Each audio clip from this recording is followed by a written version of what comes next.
For creating the open world experience, we definitely try to make it to where the players can actually see out pretty far and be able to see everything, which actually makes our job quite a bit more difficult.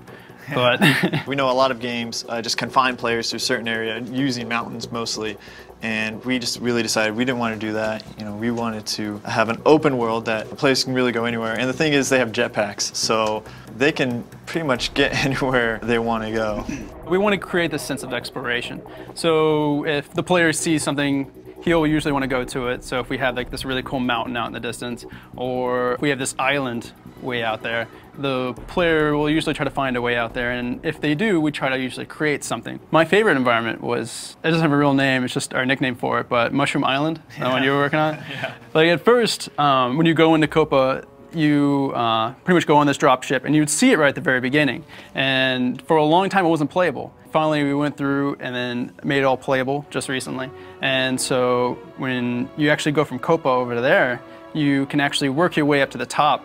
And then once you finally make it to the top, you get this really great vista from where you started, and you can actually see the whole path that it took you to get there. Bobby and I have been working really hard on actually not only the playable space when you start the game, but also once you push back the melding. We have that all planned out, and not only planned out, but implemented already. Yeah, once we push back the melding and we get to some of those environments that have like really been changed up and I guess feel very alien, we'll have like a whole new, something very different to work with. So Forge, yeah, no, I've worked in quite a few different game engines. I would say Forge is by far the easiest when it comes to moving things over and then also editing terrain and so many other things. It's very intuitive.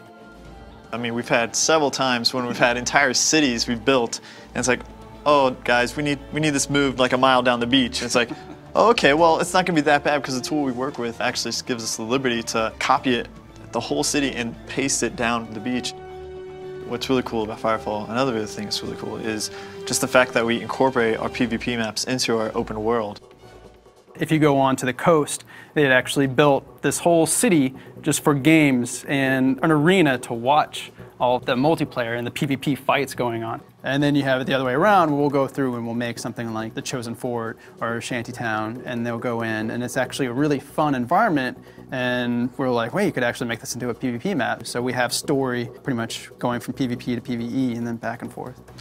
It's really awesome how dynamic Firefall is, because it's not like we just have a sterile world. I mean, it's alive and it's breathing. Which makes it a little difficult to design for. Yeah. Because it would be a lot easier before, because I'm used to making an environment and then designing an environment to where there's an encounter here and the players can take route A, B, or C to get to it. Even our open world spawns, the creatures can just be spawn out from anywhere, and it will randomize. It's such a big world, and it's so open, and you have jetpacks and you can go anywhere, that I want to really make the player feel like they can really just dive into our environments and really almost get lost in this world we've created. Thanks so much for watching. I hope you have a better idea of the open world for New Eden and Firefall. Firefall comes out soon. We're expanding our beta, and I hope to see you in the open world.